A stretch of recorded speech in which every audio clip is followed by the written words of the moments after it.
A person who thinks all the time has nothing to think about except thoughts.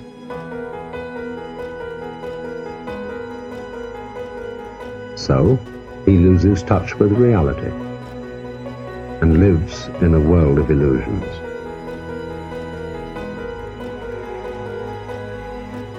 By thoughts, I mean specifically chatter in the skull,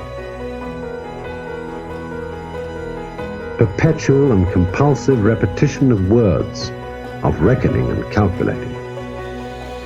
I'm not saying that thinking is bad. Like everything else, it's useful in moderation. A good servant, but a bad master. And all so-called civilized peoples have increasingly become crazy and self-destructive because through excessive thinking they have lost touch with reality.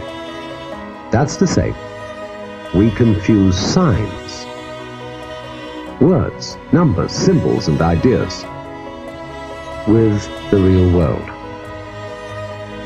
Most of us would have rather money than tangible wealth, and a great occasion is somehow spoiled for us unless photographed.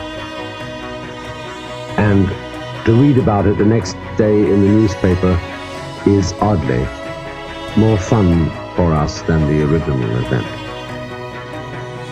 This is a disaster.